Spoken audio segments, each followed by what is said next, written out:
네, 반갑습니다. 우리 오늘 요한계시록 10장 말씀을 가지고 이 책을 먹으라 라는 제목으로 말씀을 나누고자 합니다.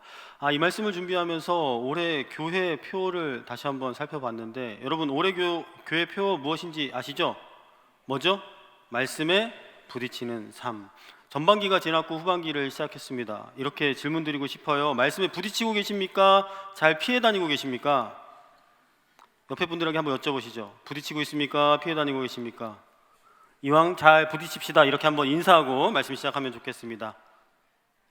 야, 이왕 할 거 잘 부딪힙시다. 인사 한번. 네. 오늘 말씀을 전하려고 하는데, 우리가 요한계시록 말씀을 묵상하고 있는 가운데 또 이 10장을 딱 만나게 되었습니다. 운명일 걸까요? 어쨌든 하나님의 예비하심이 다시금 올해 우리에게 말씀을 중요하게 강조하셨는데, 오늘 이 시간을 통하여서도 말씀에 대한 중요성을 우리가 다시 한번 확인하는 시간 되셨으면 좋겠습니다. 성경 66권, 우리는 이것이 정확무어한 성령의 영감으로 우리에게 기록된 하나님의 말씀으로 믿습니다. 계시록도 마찬가지죠. 그런데 우리가 계시록을 생각할 때는 조금 다르게 생각하는 것 같아요. 시기적으로 마지막에 기록된 성경이기도 했고, 또한 내용적으로도 역사의 마지막을 다루는 내용이고, 그리고 이름도 계시록이다 보니까 우리가 계시록에 대해서 조금 오해하는 경우가 있는데, 사실 그렇지 않습니다. 사도 요한이 계시록을 기록하면서 이렇게 시작했거든요. 1절, 2절 말씀을 함께 보면서 이 요한계시록에 대해서 살펴보기를 원하는데요. 이렇게 시작합니다. 예수 그리스도의 계시라. 이는 하나님이 그에게 주사 반드시 속히 일어날 일들을 그 종들에게 보이시려고 그의 천사를 그 종 요한에게 보내어 알게 하신 것이라. 요한은 하나님의 말씀과 예수 그리스도의 증거, 곧 자기가 본 것을 다 증언하였느니라. 자, 계시록의 말씀도 마찬가지 하나님 또한 예수 그리스도의 계시입니다. 하나님께서 직접 예수님께 주셨고, 예수님은 천사를 통하여서 요한에게 보여주셨고, 자신이 본 것을 기록하여 이 땅에서 고난받는 성도들에게 전한 것이죠. 위로와 핍박으로부터 자유함을 누리라고 말이죠. 그런데 정리하면 이겁니다. 이 책을 제발 잘 읽어라. 이것을 알고 준비하라라는 얘기죠. 이야기가 무슨 얘기입니까? 중요하기 때문에 절대 몰라서는 안 된다. 그런데 계시록을 접할 때 우리가 어렵다고 자꾸 느끼거든요. 그런데 그것을 그렇게 받아들이는 것이 아니라 이 책의 목적을 3절은 또한 이렇게 이야기합니다. 이 예언의 말씀을 읽는 자와 듣는 자와 그 가운데 기록한 것을 지키는 자는 복이 있나니 때가 가까움이라. 예언의 말씀, 이것을 듣고 읽고 지킬 때 복이 있다라고 이야기를 하죠. 이 말씀을 들으면서 좀 희망이 생기지 않으십니까? 어떤 자에게 복이 있다고요? 듣고 읽고 지키는 자는 복이 있다라는 거예요. 그러니까 하나님께서 우리에게 원하시는 건 그 하나님의 복을 누리는 걸 원하시는 거예요. 그러기 위해서 우리에게 명확한 한 가지를 주셨는데, 그 말씀을 읽고 듣고 지켜라 라는 것이죠. 그런데 오늘 이 말씀을 예언의 말씀이라고 이야기합니다. 그러니까 우리가 이 예언이라는 것에 대해서 또 착각을 하는 거예요. 예언은 언제 이루어지는 겁니까? 지금 이루어질까요? 미래에 이루어질까요?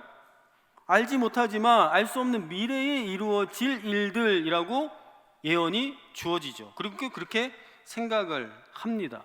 그렇기 때문에 우리가 늘 미래에 대해서 궁금해하지만 그것을 어떻게 잘 준비해야 될지도 우리의 숙제이죠. 그런데 단순히 미래에 일어날 일이라고 본다면 읽고 듣는 것은 괜찮은데 지키는 것까지는 잘 하고 있는지 우리가 생각해 보아야 한다는 것이에요. 여러분, 저에게 한 달 전에 예언의 말씀이 임했어요. 어떤 말씀일까요? 7월 20일 너가 설교하게 될 거야. 이 예언의 말씀이 저에게 탁 임했을 때 기뻤겠죠. 감격했겠죠. 내가 언제 또 이렇게 이 자리에 서서 말씀을 전할 일이 있을까. 소중한 기회예요. 그러니까 말씀을 듣고 읽고 이 말씀을 찾고 연구하고 묵상하고 어떤 말씀을 전하면 좋을까 기도하고 준비했겠죠. 열심을 냈습니다. 하루, 이틀, 사흘, 나흘. 그리고 점점 희미해져 가요. 왜 그럴까요? 아직 한 달이나 남았거든요. 이게 무슨 얘기냐면, 예언의 날이 명확하게 정해져 있어도 우리가 그것을 읽고 듣고 지키는 것이 한결같을 수가 없다라는 얘기예요. 그것이 정해져 있으니 그래도 명확하니까 언제 열심히 지키면 될까요? 임박해서. 제가 언제 열심히 제일 준비했을까요? 어젯밤에 다시 한번 보면서 그래도 잘 해야 될 텐데 이런 마음으로. 그런데 우리가 이 예언을 그렇게만 이해하니까 계속 그런 삶이 반복이 된다라는 거예요. 근데 오늘 정확하게 명확하게 목적을 말씀하거든요. 읽고 듣고 뭐 하는 자가 복이 있다고요? 지키는 자가 복이 있다.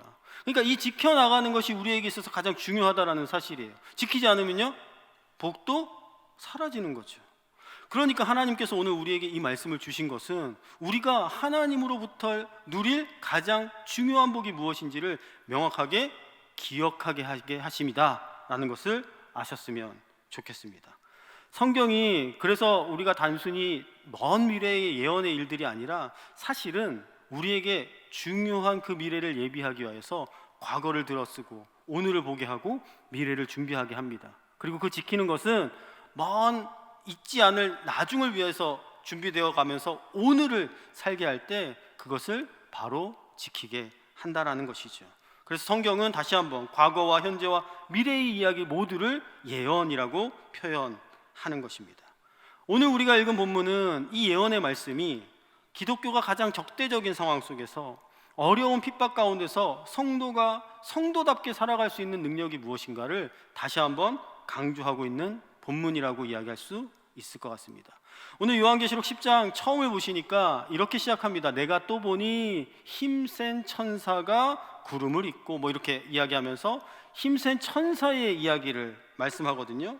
힘센 천사를 설명할 때 이렇게 이야기해요. 구름을 입었고 하늘에서 내려오고 머리 위엔 무지개가 있고 얼굴은 해 같고 발은 불기둥 같고 손에는 작은 두루마리를 들고 오른발은 바다 왼발은 땅을 밟고 있었다. 천사에 대한 여러 가지 해석들이 있지만 중요한 것은 하나님의 메시지를 대원하기 위하여 보내신 사자라는 사실이 명확하다라는 것이에요. 그리고 그 천사가 내려와 3절에 이렇게 이야기합니다. 사자가 부르짖는 것 같이 큰 소리로 외치니 그가 외칠 때에 7 우레가 그 소리를 내어 말하더라. 자, 천사가 어떻게 외친다고요? 사자가 부르짖는 것 같은 큰 소리로 외칩니다. 여러분 언제 큰 소리 내십니까? 내 말이 잘 들려야 할 때 큰 소리를 내게 됩니다. 중요한 내용이 있으니 잘 들어라 라는 의미를 뜻하겠죠. 이 천사는 메신저 아닙니까? 자기가 하고 싶은 얘기가 아니라 하나님의 뜻을 전하고 그 음성을 대신할 때에 큰 소리가 들렸고 우레소리가 들렸습니다. 7 우레의 소리가 들리자 요한이 그것을 귀한 하나님의 음성으로 들었던 것 같아요. 그래서 얼른 받아 적으려고 기록하려고 했더니 뭐라고 이야기하냐면 그것은 임봉하고 기록하지 말라라고 표현을 하고 있어요. 그 얘기는 무슨 얘기냐면 이것은 기록하지 않아도 돼. 지금부터 내가 하는 이야기를 잘 듣는 것이 중요하다라는 이미지로 우리가 해석할 수 있을 것 같습니다. 그래서 오늘 5절부터 7절의 이 메시지를 먼저 기억하면 좋겠는데요. 우리 5절부터 7절까지 함께 읽어볼까요? 시작. 내가 본 바 바다와 땅을 밟고 서 있는 천사가 하늘을 향하여 오른손을 들고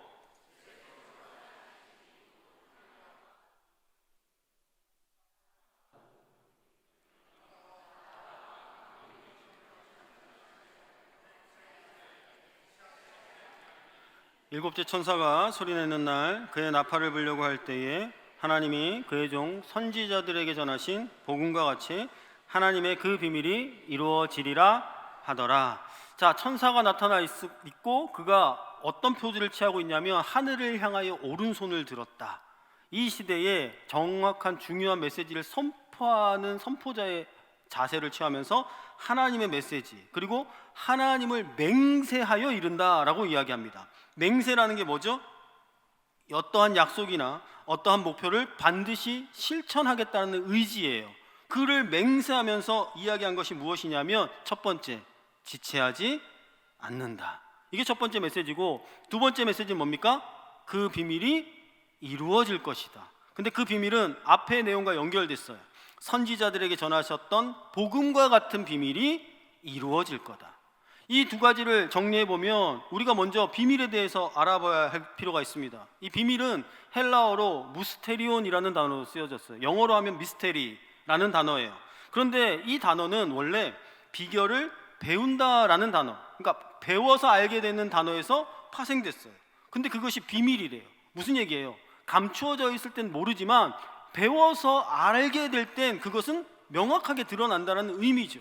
하나님 나라의 비밀을 예수님께서 비유로 제자들에게 설명하실 때 이러한 것들을 이야기하신 거예요. 하나님 나라의 비밀을 이렇게 알려주니 너희는 그 사실을 밝히 알아 복음으로 받아들여야 한다라는 거죠. 그것이 첫 번째, 그 비밀이 드러난다라는 것이에요. 명확하게 보여진다라는 것이고, 그런데 그것이 드러나는 건 언제 드러난다고요? 지체하지 않는다. 이 얘기 무슨 얘기입니까? 내가 더 이상 기다리지 않을 것이다, 연기하지 않을 것이다, 바로 그것을 나타낼 것이다. 그 복음의 비밀이 쉽게 설명하면 무엇입니까? 주께서 승천하실 때 우리에게 주신 복음의 메시지 아닙니까? 그 모습 그대로 우리에게 다시 오실 것이고, 그 다시 오실 때 예수님을 믿는 자들, 그리고 이 땅에서 고난받은 성도들은 구원하실 것이고, 성도들을 핍박하는 자들에게 악한 세력들을 멸망시킬 것이며, 주님의 재림과 함께 하나님이 약속하셨던 새하늘, 새 땅, 새 나라가 완성될 것이다. 그런데 그 복음이 지체되지 않고 이제 곧 이루어질 것이다 라는 확신의 메시지로 주어진 거예요. 사도 요한이 이 이야기를 듣고 기록할 때 그 시대에 핍박받는 성도들이 이 말씀을 들었을 때 얼마나 기뻤을까요? 이 예언의 말씀이 곧 이루어지는구나, 곧 이루어지는구나. 그런데 그 말씀을 붙들고 살아갔던 성도들의 모습이 늘 한결같을 수 있었을까요? 아까 제가 말씀드린 것처럼 그 예언의 말씀이 임했을 땐 감동과 환희에 젖어 열심을 낼 수 있습니다. 그런데 그 시간이 지체되다 보면 우리도 어느 순간 그것에 대하여 무감각해진다라는 사실이에요. 왜 그렇습니까? 이미 이 말씀이 선포되고 2000년이 지나버렸어요. 재림? 그것이 무엇인지 잘 모르겠어요. 말은 하는데 나와는 상관없는 것 같아요. 아니, 많은 사람들이 긴박하다, 급하다, 중요하다라고 얘기하는데 나하고는 별반 상관이 없는 것 같아 버리는 거죠. 그러니까 주님은 오늘이 마지막인 것처럼 주의 뜻을 구하며 살아라 라고 이야기하지만 오늘이 마지막인 것 같진 않은데요, 좀 더 여유를 부려도 될 것 같은데요, 종말은 나와 상관없는 것처럼 느긋하게 오늘을 빈둥거리는 거죠. 그게 우리의 모습이 된다라는 것이에요. 그런데 그것은 오늘 명확하게 얘기하고 있어요. 그 비밀은 확실히 밝혀질 것이고 지체하지 않고 이루어질 것이다 라는 사실을. 그것을 명확하게 알았다면 우리는 무엇을 해야 될까요? 그 다음 말씀에서 그 사실을 알 수가 있습니다. 8절 말씀입니다. 우리 8절의 말씀도 함께 읽겠습니다. 하늘에 나서 내게 들리던 음성이 또 내게 말하여 이르되 내가 가서 바다와 땅을 밟고 서 있는 천사의 손에 펴놓인 두루마리를 가져라. 쉽게 생각해 보십시오. 두루마리를 가져라 무슨 뜻이에요? 말씀을 붙잡아라 라는 이야기죠. 자, 요한이 처한 상황은 어떤 상황입니까? 교회가 절망적인 상황이에요. 엄청난 핍박 가운데 있거든요. 박해가 점점 더 심해져요. 그는 반모섬에 유배까지 되었어요. 마음 놓고 예배로 드릴 수 없고, 그런데 그에게 하늘의 문이 열렸고 천상의 예배에 초대되었고 하나님께서 엄청난 메시지를 부어주시는 거예요. 야, 여기에 초대되지 못하는 불신자들에게 어떤 재앙이 임할지를 아느니? 그러면서 막 영화처럼 장면을 막 보여주고 계세요. 그리고 6번째까지 보여주시고 이제 7번째 완성이 되어야 하는데 잠시 막간의 시간 동안에 오늘 이 말씀을 주시는 거예요. 천사를 보내요. 이 말씀을 다시 한번 붙잡고 그 완성될 것을 이야기하시겠다라는 거거든요. 그런데 오늘 그 중요한 첫 번째 행동으로 무엇을 하라는 거예요? 두루마리를 가져라. 다시 이야기하면 이미 계시된 그 하나님의 말씀을 손에서 놓아서는 절대 안 된다라는 것이죠. 기록된 계시의 말씀, 하나님의 말씀이 손에 붙잡힐 때 우리가 그 놀라운 일들을 경험하게 될 것이다. 그리고 9절과 10절은 계속해서 설명을 합니다. 내가 천사에게 나아가 작은 두루마리를 달라 한즉 천사가 이르되 갖다 먹어버리라. 내 배에는 쓰나 내 입에는 꿀같이 달리라 하거늘 내가 천사의 손에서 작은 두루마리를 갖다 먹어버리니 내 입에는 꿀같이 다나 먹은 후에는 내 배에선 쓰게 되더라. 자, 단지 붙잡는 것뿐만 아니라 더 중요한 메시지를 해요. 뭐 하라는 겁니까? 먹어라. 제발 먹어라 라고 이야기하는 겁니다. 먹는다는 건 뭘 의미해요? 먹어서 소화를 시키고 내 몸의 일부로 만들라는 거죠. 단순히 머리로만 이해하는 것이 아니라 말씀이 육신이 되어 이 땅에 오셔서 예수님이 보여주셨던 그 행적을 따라 사는 예수 그리스도의 제자의 삶처럼 우리가 그렇게 살아야 한다는 것이에요. 그 길을 따르고 지킬 때 복이 있으니 그 말씀을 제발 먹어라. 그러니까 잘 아는 것처럼 말씀을 듣고 읽는 것부터 시작할 뿐만 아니라 그것을 먹어야 한다는 것이에요. 여러분 말씀 잘 먹고 계십니까? 잘 먹고 계세요? 그런데 사실 우리가 잘 먹는 것 같은데요, 편식하거나 잘 삼키지 않는 경우가 훨씬 더 많더라고요. 예를 들어 볼게요. 쌀에 대한 전문가가 있습니다. 쌀의 효능과 유익과 쌀에 대해 모르는 게 없어요. 그래서 이 사람이 이렇게 얘기해요. 쌀에는 질이 좋은 탄수화물이 엄청 많이 들어있습니다. 밭의 고기라고 불리는 콩 아시죠?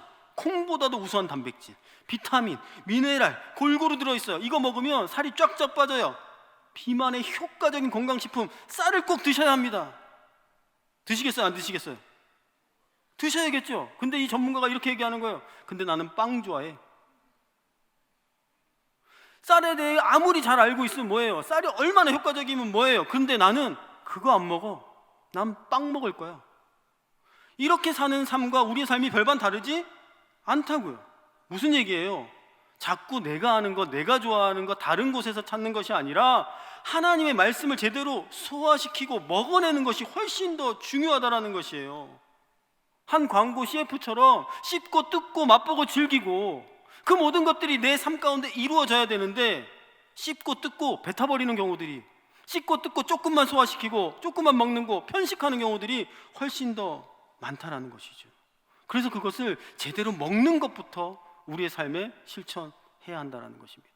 그리고 나아가 더 주목해야 하는 것이 있습니다. 9절에 뭐라고 이야기했습니까? 작은 두루마리를 달라 한즉 천사가 이르되 갖다 먹어버리라. 그 다음에 부연 설명을 해요. 근데 그거는 어떻다고요? 내 배에는 쓰나 입에는 꿀같이 달리라. 자, 읽는 게 아니라 소화되는데, 소화시키고 나면 그게 너무 달았지만 배에서는 배앓이를 할 정도로 쓰다라는 것이에요. 우리의 존재를 변화시킬 수 있도록 하나님의 말씀에 먹는 사실이 굉장히 중요한데, 그건 쓴 것이래요. 왜 이렇게 이야기할까요? 사실 정확하게 표현하면 이것이 엄연한 진리입니다. 그렇죠? 여러분 지금 이 시간에 말씀을 읽고 듣고 있지 않습니까? 마음이 기쁘십니까? 위로를 받고 계십니까? 충만하십니까? 그런데 어떤 분에게는 세상 어떤 시간보다도 지루한 시간이 이 시간이 될 수도 있어요. 우선 꿀같이 단 게 아닐 수도 있거든요. 그런데 우리가 온전한 믿음을 갖게 되면 이 말씀이 들어올 때는 꿀같이 달아요. 기뻐해요. 그래서 성경을 밤새워 읽기도 하고 묵상하기도 하고 감동도 느껴요. 혼자 즐기는 말씀은 내게 그런 기쁨을 준다고요. 꿀같이 달거든요. 그래서 흔히 얘기하는 대로 달고 달고 달디단 뭐보다도 이 성경의 말씀이 너무나도 좋은 거예요. 근데 현실에 부딪히면 그 달았던 말씀이 내게 효과를 주던가요? 내게 그것을 이길 만한 힘을 주던가요? 사실 그렇지 못한 경우가 훨씬 더 많다라는 사실이에요. 이 말씀을 먹는 장면이 구약의 에스겔 선지자에게서 찾아볼 수 있는데요, 에스겔 3장의 말씀을 함께 보겠습니다. 에스겔 3장의 말씀 읽어드릴게요. 또 그가 내게 이르시되 인자야 너는 발견한 것을 먹으라. 너는 이 두루마리를 먹고 가서 이스라엘 족속에게 말하라 하시기로 내가 입을 벌리니 그가 그 두루마리를 내게 먹이시며 내게 이르시되 인자야 내가 내게 주는 이 두루마리를 내 배에 넣으며 내 창자에 채우라 하시기에 내가 먹으니 그것이 내 입에서 달기가 꿀 같더라. 오늘 에스겔도 그 하나님의 말씀을 받았잖아요. 선지자, 예언자의 사명인 그 말씀을 받았다고요. 근데 그 말씀을 받을 때 어땠어요? 꿀 같았어요. 꿀 같았어요.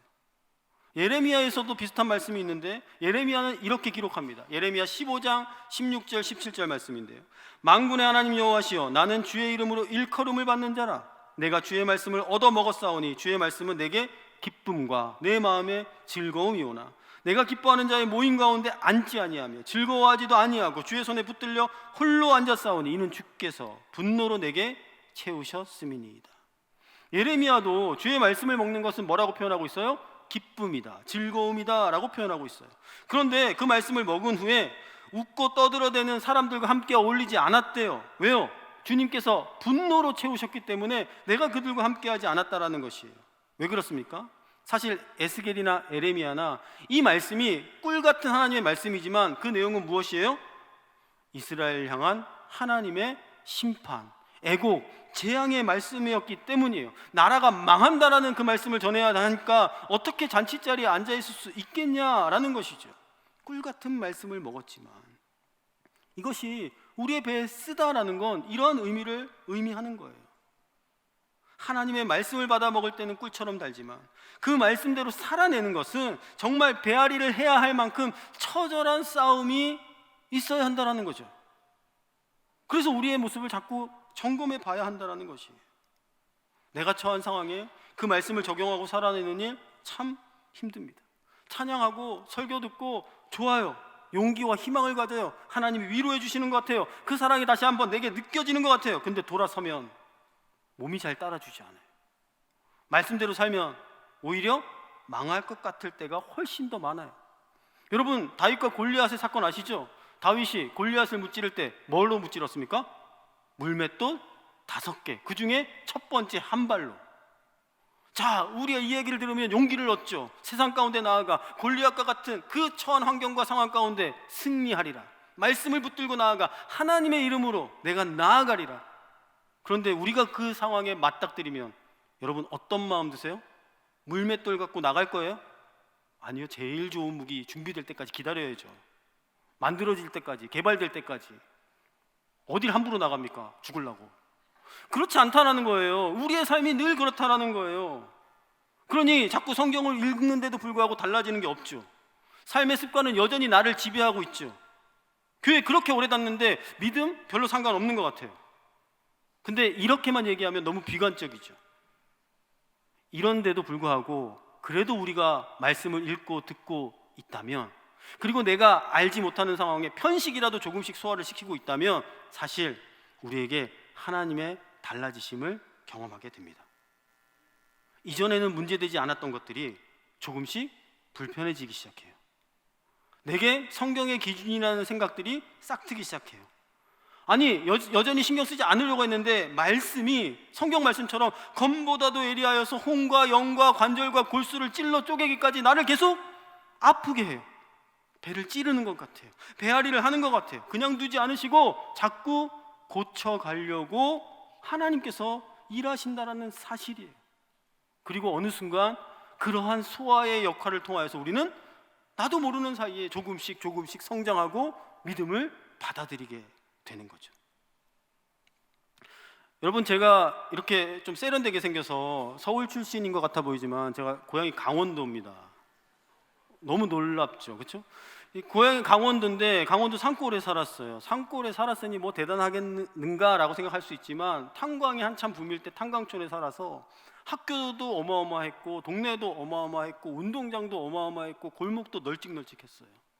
근데 서울에 와서 살면서 아이를 낳았고 아빠의 로망 가운데 내가 자랐던 고향을 보여주면서 내가 자라온 곳들과 추억을 함께 쌓고 싶다. 그래서 여름 휴가에 한번 아이들을 데리고 저희 고향으로 갔던 적이 있습니다. 그러면서 내가 배웠던 학교, 뛰어놀았던 운동장, 골목, 커다란 느티나무까지 소개해 주려고 함께 갔거든요. 근데 동네에 들어서는 순간 좀 희한해요. 제 기대와 상상과는 전혀 다른 환경들이 펼쳐지는 거예요. 그 어마어마했던 학교가 그 어마어마했던 운동장이 겨우 느티나무가 500년 된 게 있었거든요. 벼락을 맞아서 반이 갈라졌어요. 그 널찍널찍했던 골목이 왜 이렇게 좁아 보이던지요. 아니, 어른 2명 지나가 어깨 부딪힐 것 같아요. 아이들에게 야, 아빠가 살았던 이곳이 이렇게 위대했던 곳이야. 난 이곳에서 꿈을 키우며 자라왔어 라고 얘기하려던 저의 꿈은 사라졌습니다. 이거밖에 안 된다고? 이렇게 후회를 하게 됐어요. 근데 여러분 잘 생각해 보세요. 그 학교는 정말로 줄어든 걸까요? 그 운동장은 없는 사이에 크기를 줄인 걸까요? 골목을 도로 확장한다고 없애버린 걸까요? 아니라는 거예요. 사실 그건 그대로예요. 근데 누가 변한 거죠? 내가 변한 거예요. 내가 큰 거예요. 여러분, 우리가 믿음이 없으면요, 세상이 그렇게 보여요. 거대해 보이고 위대해 보이고 감히 내가 상대할 수 없는 것 같아 보이지만, 여러분, 그 말씀을 읽고 듣고 우리에게 소화가 되면서 나도 모르는 사이에 하나님이 성장을 시켜놓으면 두렵고 위대하고 거대했던 일들이 에게 겨우 아무것도 아닌 일이 될 수 있다라는 거죠. 그런데 우리는 그 말씀을 듣고 읽고 먹는 일에 집중하는 것이 아니라 늘 기도를 어떻게 해요? 하나님, 이걸 치워주시옵소서, 없애주시옵소서, 환경을 변화시켜 주시옵소서. 나를 미워하는 사람, 나를 괴롭히는 사람에게 복수할 수 있는 기회를 주시거나 저 인간을 꼭 치워 주시옵소서. 이렇게 기도한다고요. 그런데 여러분, 우리 주위에 나를 힘들게 하는 사람 누구나 있잖아요, 그렇죠? 그래서 기도해요, 열심히 기도해요. 근데 어느 날 그 인간이 사라져요. 쾌재를 불려요. 와, 평화와 화평이 임할 것 같아요. 근데 더 심한 인간이 나타나서 그 자리를 채워요. 하나님은 왜 그러실 거야? 저를 진짜 왜 이렇게 편안하게 안 해주실까요? 아니요, 내가 힘들다고 포기하고 피하고 환경이 뭔가 바뀌는 것을 통해 슬쩍 넘어가려고 하면 하나님은 다시 처음부터 오히려 훈련을 시키는 것 우리 늘 경험하지 않습니까? 그러니 무엇 해야 됩니까? 우리가 성장을 해야 한다고요. 우리가 커져가야 된다고요. 우리가 능력을 가져야 한다라는 사실이에요. 그러니까 우리가 이 연약함의 훈련, 믿음으로 잘 성장시키기 위하여서 가장 중요한 것이 무엇입니까? 내가 듣기 좋은 것만 먹고 꿀 같은 말씀만 먹는 것이 아니라 불편하지만, 괴롭게 하지만, 때론 울게도 하시고 방황하게도 하시지만 그 말씀을 먹을 때 꼭 소화가 안 되는 것처럼 더부룩하고 불편해지고 배앓이를 하지만 그 말씀을 먼저 더 소화하고 삼키고 먹어야 한다라는 것이에요. 재앙과 심판의 말씀 얼마나 악합니까? 근데 그것을 달게 먹지만 배가 아프고 속이 쓰려야 한다는 것이. 그럴 때 그 아픔이 시작된 곳에서 우리의 삶이 다시 시작되고 우리의 믿음이 성장하게 된다라는 사실이죠. 그리고 하나님께서 우리를 그 고통이 시작된 그 자리에서 나를 통하신 하나님의 사명을 발견토록 인도해 나간다라는 사실이에요. 그것을 먹고 소화할 때 그 사명을 발견하는 건 우리의 어떤 삶으로 나타나는 줄 아십니까? 11절 말씀입니다. 우리 11절 말씀 함께 읽겠습니다. 시작. 그가 내게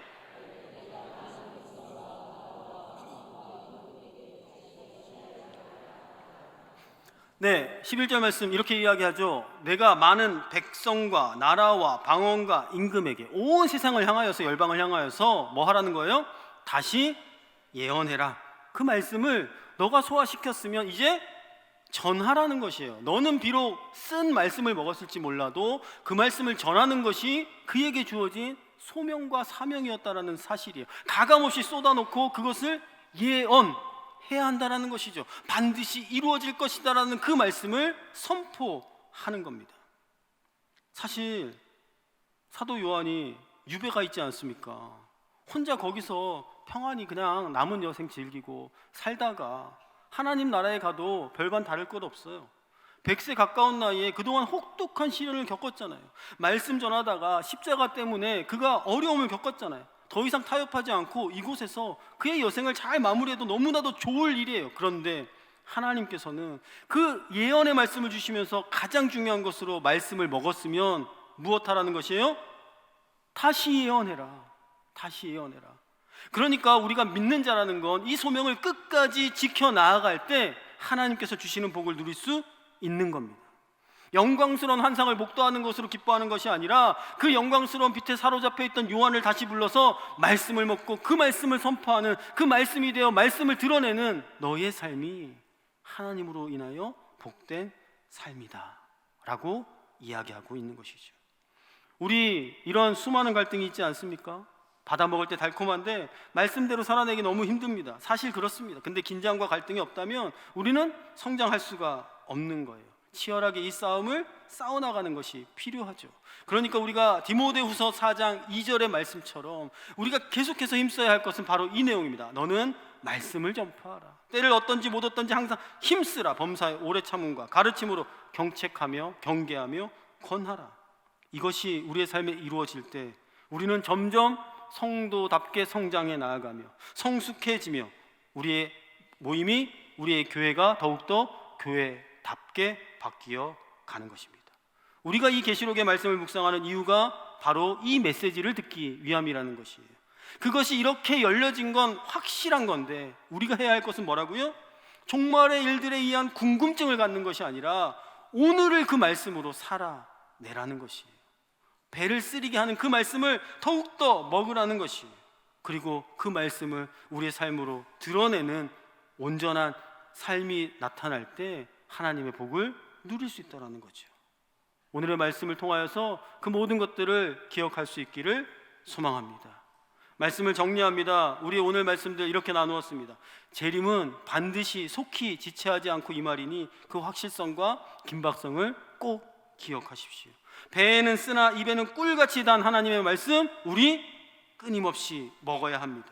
그리고 그 말씀이 나에게 소화되어 나를 성장케 했다면 다시 세상 속으로 뛰어들어가 진리를 외치고 단지 이름만 성도로 살아가는 것이 아니라 참된 증인의 삶, 제자의 삶을 우리가 살아내야 한다는 것이죠. 저와 여러분이 그 한 사람이 될 수 있기를 간절히 소망합니다. 오늘도 이 하나님께서 주신 메시지를 붙잡고 승리하는 저와 여러분 될 수 있기를 주님의 이름으로 다시 한번 간절히 축복합니다.